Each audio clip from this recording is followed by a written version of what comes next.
Il était une fois, alors qu'il se promenait avec ses disciples, Bouddha est arrivé dans un village. Il a décidé de rester dans le village pendant quelques jours avec ses disciples. Cette nouvelle s'est répandue comme une traînée de poudre dans le village. En attendant cela, les gens ont commencé à venir en masse voir Bouddha et à lui demander une solution à leurs problèmes. Bouddha leur donnait toutes les solutions à leurs problèmes. C'est alors qu'un villageois dit à Bouddha: « Ô Seigneur, nous tous dans le village, nous gagnons notre vie en travaillant dur et nous remercions le Tout-Puissant pour ce qu'il nous a donné.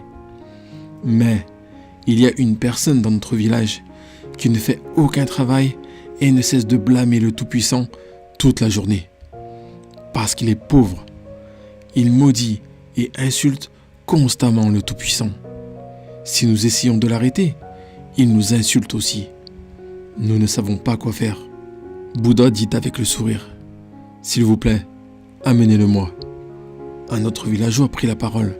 « Ô sage, cette personne est très grossière. Elle peut également vous insulter, et nous ne pouvons pas la voir vous insulter. Par conséquent, je ne pense pas qu'il soit approprié de l'appeler ici. » Bouddha a souri et dit: « Ne vous inquiétez pas, amenez-le ici devant moi. Dites-lui que je peux résoudre son problème. » Après avoir entendu cela de la part de Bouddha, quelques villageois sont allés le chercher. Au départ, cette personne a refusé d'aller voir Bouddha et a dit: « Tous ces sages sont des hypocrites. Ils sont tous faux. Je n'irai voir personne. » Mais lorsque certains villageois lui ont dit que Bouddha pouvait résoudre son problème, il a accepté. En approchant de Bouddha, cette personne regarda Bouddha et dit: « Dis-moi ce qui se passe. Pourquoi m'as-tu appelé ici? Qu'est-ce que tu veux me dire? Veux-tu aussi que j'arrête d'insulter le Tout-Puissant? Pourquoi ne devrais-je pas l'insulter? Qu'est-ce qu'il m'a donné? Il m'a donné ce corps inutile et aucun argent. Pourquoi le Tout-Puissant ne m'a-t-il pas donné d'argent? Que dois-je faire de ce corps inutile? Si tu peux résoudre mon problème d'argent, c'est bien. Sinon, range ton sac et quitte ce village. Je sais que tous les moines sont faux. » Bouddha a souri au lieu de s'énerver après avoir entendu les paroles de cette personne. Et il lui dit: « Mon ami, je ne te demande pas de croire ou ne pas croire au Tout-Puissant.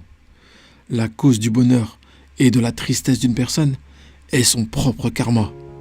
C'est pourquoi, au lieu de maudire quelqu'un d'autre, sois responsable et travaille dur.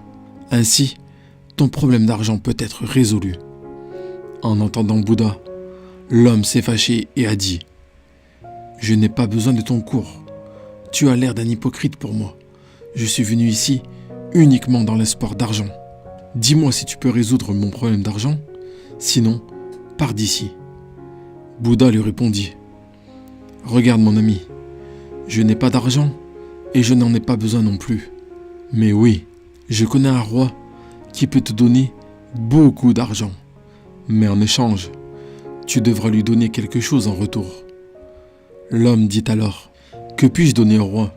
Je n'ai rien à lui donner. » Alors Bouddha dit: « Le roi a un fils qui est aveugle de naissance. Les médecins du roi ont dit qu'ils peuvent guérir les yeux du fils du roi seulement s'ils peuvent obtenir les yeux d'une personne vivante.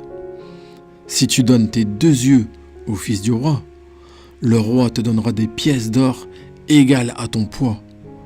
Et tu pourras vivre ta vie avec beaucoup d'argent par la suite. » Cette personne s'est énervée et a dit: « Qu'est-ce que tu dis? Je devrais donner mes yeux? Pourquoi devrais-je donner mes yeux à quelqu'un? Je ne donnerai mes yeux à personne, peu importe combien d'argent quelqu'un me donne. » Bouddha a dit: « Mais tu reçois beaucoup d'argent en retour. N'as-tu pas besoin d'argent? » L'homme répondit: « Oui, j'ai besoin d'argent, mais cela ne signifie pas que je vais vendre mes yeux pour de l'argent. Si je n'ai pas mes yeux, que ferai-je de l'argent? » Bouddha dit alors: « D'accord, si tu ne donnes pas tes 2 yeux, tu peux au moins en donner un. Même un seul œil est suffisant pour que le roi te donne des pièces d'or équivalent à ton poids. » L'homme répondit: « Es-tu devenu fou? Je ne donnerai même pas un œil en échange de pièces d'or. Mes yeux sont inestimables. Comment puis-je vendre mon précieux œil ? À cela, Bouddha a dit, mon cher ami, il y a seulement quelques instants, tu disais que ton corps était inutile. Mais maintenant, tu dis que tes yeux sont précieux. Tes yeux ne sont qu'une petite partie de ton corps. Si tes yeux sont inestimables, comment ton corps peut-il être inutile ? En entendant ces mots de Bouddha, les larmes ont jailli des yeux de cette personne, et elle s'est mise à genoux devant Bouddha en pleurant. Bouddha l'a aidé à se relever et a dit, « Mon ami, la nature nous a donné ce précieux corps, mais la plupart des gens l'ignorent et se maudissent eux-mêmes. Il y a seulement quelques instants, tu pensais que ton corps était inutile, mais maintenant, tu le trouves inestimable. En fait, les choses que l'être humain obtient gratuitement ne sont pas appréciées à leur juste valeur. C'est pourquoi nous devrions être reconnaissants envers la nature de nous avoir donné ce précieux corps qui est le meilleur parmi tous les êtres vivants de cette terre. Souvent, nous voyons autour de nous que les gens sont frustrés par leur vie et commencent à se considérer comme inutiles. Mais ils oublient que ce corps humain et cette vie sont un précieux cadeau de la nature. Le corps humain est la meilleure création de la nature, car seuls les hommes ont la liberté de faire le bien ou le mal. Seul l'esprit humain peut décider ce qui est bien et ce qui est mal. Les animaux ou les oiseaux n'ont pas cette liberté. C'est pourquoi, lorsque nous avons une vie humaine inestimable, nous devrions toujours remercier ce puissant être qui nous a donné cette vie. Si tu veux être heureux, alors pense toujours aux choses que tu as et non aux choses que tu n'as pas. Maintenant, c'est à toi de décider si tu te considères chanceux d'avoir eu une naissance humaine et d'être heureux, ou si tu veux être triste toute ta vie en te concentrant sur les choses que tu n'as pas. La décision t'appartient. Voici 3 conseils pour t'aider à prendre la bonne décision. 1. Apprécie ce que tu as. Au lieu de te concentrer sur ce que tu n'as pas, prends le temps de réfléchir à toutes les choses positives que tu as dans ta vie. Cela peut t'aider à te sentir plus heureux et à mieux apprécier ta vie. 2. Garde une perspective positive. Si tu te concentres sur les choses négatives de ta vie, tu risques de devenir triste et déçu. Essaye de maintenir une perspective positive en te concentrant sur les choses positives qui t'entourent. 3. Prends ta vie en main.